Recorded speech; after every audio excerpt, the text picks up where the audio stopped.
Video of Saga. Sahabat terhormat, saya akan mengumumkan tentang sebuah video. Video ini saya jamin adalah serial ilmu yang paling berbahaya di dunia. Video ini sebuah pengalaman nyata dan video ini benar-benar pengalaman pribadi. Tidak saya tambahi dan tidak saya kurangi. Video ini akan menjawab banyak pertanyaan Anda dalam kehidupan ini. Serial di video ini benar-benar menggugah siapapun yang menontonnya. Video ini suatu saat pasti dilarang peredarannya. Video ini pasti tidak boleh ditonton Anda oleh banyak para petinggi negara manapun. Video ini akan menjawab pertanyaan terbesar umat manusia. Apa yang Anda ingin pertanyakan? Pertanyaan yang belum pernah ada jawabannya. Hingga saat ini semua diungkap, semua terjawab. Masalahnya saya tidak akan memberikan secara percuma. Video ini harus dibayar mahal. Mengapa mahal? Karena seluruh keuntungannya didonasikan ke Rumah Yatim Indonesia. Jangan sampai salah memahami. Jangan sampai tidak mengerti latar belakang ceritanya. Video ini sangat spiritual.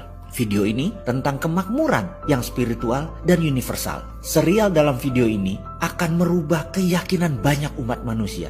Video yang akan menggugah seorang yang sangat fanatik sekalipun terhadap kepercayaannya akan dibawa ke level yang lebih tinggi lagi. Saya menantang siapapun sahabat. Anda tidak akan berani menyelesaikan menonton serial ini karena akan membuat Anda berjumpa dengan Anda yang baru. Anda akan bertemu dengan Anda yang bukan yang Anda kenal selama ini. Anda akan menemukan Anda yang sebenarnya. Sesungguhnya banyak yang tidak siap ketika menemukan siapa dirinya sebenarnya. Video ini sebuah pembuktian. Video ini dibuat terbatas hanya untuk kalangan terbatas. Video yang ketika Anda menyelesaikan menontonnya, Anda akan melihat dunia dari sudut pandang yang lain. Sekali lagi, serial video selama 6 jam ini sangat berbahaya hanya untuk mereka yang berani. Video ini bukan untuk mereka yang penakut. Sekali lagi, serial video ini didedikasikan untuk mereka yang berani. Berani melihat kenyataan, berani melihat kebenaran, dan berani bertindak mewujudkannya. Sebuah serial video yang menantang semua kebenaran. Video yang menuntut pikiran terbuka dan hati lapang. Sesak dada Anda kalau tidak siap menontonnya. Bisa galau Anda jika tidak menyelesaikannya dengan tuntas. Dan Anda tidak siap kalau hanya sendirian menonton video ini. Video ini sangat menggugah siapapun yang menontonnya. Sekali lagi, video ini hanya untuk mereka yang berani. Seberapa berani Anda? Video yang akan menguji iman Anda, menguji kebenaran Anda tertinggi. Dan kini juga hadir untuk Anda dalam bentuk video narasi. Ada 38 video sadar kaya advance menggunakan teknik subliminal pemrograman yang dibuat dengan sangat teliti dan sangat detail. Plus bonus 50 video geostrategi. Untuk Anda sahabat semua, selamat menyaksikan. Ketika libranya Mark Zuckerberg ditolak oleh nation interest atau negara yang menjalankan nasionalisme, inilah awal globalis cabal panas hatinya. Negara seperti Amerika di bawah Trump, Rusia di bawah Putin, Tiongkok di bawah Xi Jinping. Mereka menjalankan negara mereka dengan nasionalisme yang kuat. Nation interest negara mereka di atas segalanya. Tindakan globalis cabal yang anti-yuan, anti-dolar, anti-rubel menjadi ancaman nasionalisme negara masing-masing. Bahkan ketika Elon Musk akan menggunakan Bitcoin sebagai currency di Tesla, nation interest atau strategi patriotisme yang dibawa Trump, yang dipakai Biden sekarang, Elon Musk ditekan. Hal ini membuat Elon Musk dipaksa menjual stok token Bitcoinnya. Tetapi bener deh, yang nyebelin, untungnya gede banget dia. Hampir $1 billion keuntungannya kurang dari 3 bulan. Lalu yang bonyok, ya kita-kita yang ikut arus doang. Kembali ke globalis. Mulailah serangan globalis cabal disusun dan dijalankan. Man-made disaster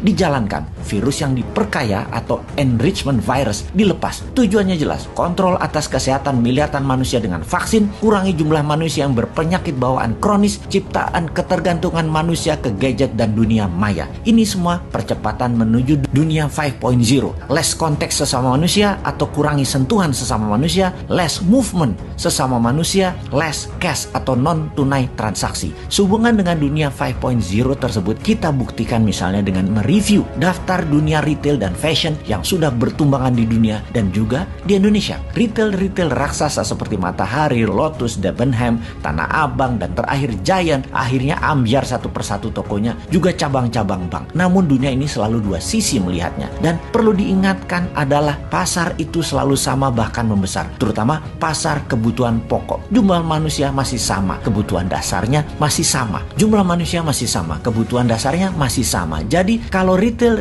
raksasa bertumbangan, maka pasarnya pivot atau bergeser. Bergeser kemana? Bergeser ke online. Dan yang punya online adalah globalis. Jadi wajar yang besar bertumbangan. Terjadi pergeseran dari kasta Brahmana yang selama ini mereka berkuasa mungkin sekitar 50 tahunan terakhir. Sekarang angin berbalik. Pemain-pemain kecil berbasis online adalah senjata globalis memakai pasukan lebah yang penuh agresivitas menyerang retail besar. Terlihat menguntungkan kaum sudra yang kasta terbawah. Namun mereka kaum sudra ini akan bergantung pada online selamanya. Inilah yang dimaui globalis cabal. Kita ulangi sekali lagi. Tujuan globalis cabal jelas. Kontrol atas kesehatan miliaran manusia dengan vaksin, terbitkan terus virus dengan mutasi bertahap, kurangi jumlah manusia yang berpenyakit bawaan kronis, ciptakan ketergantungan manusia ke gadget dan dunia maya. Disinilah sesungguhnya nasionalisme sebuah pemerintahan ditantang. Inilah perang dunia yang ketiga yang telah terjadi. Bukan perang fisik militer, tetapi perang biologi.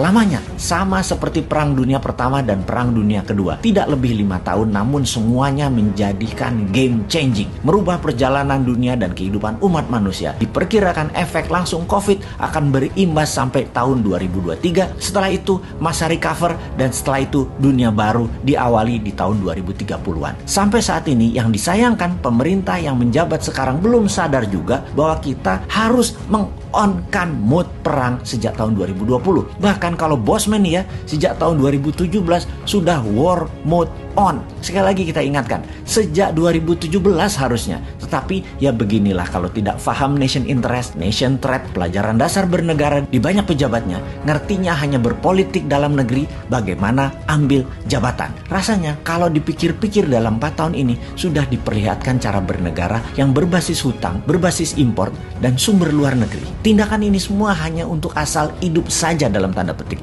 Sungguh bisa gagal total kalau mengandalkan hutang dari luar, vaksin dari luar, investasi dari luar. Kok sulit banget sih?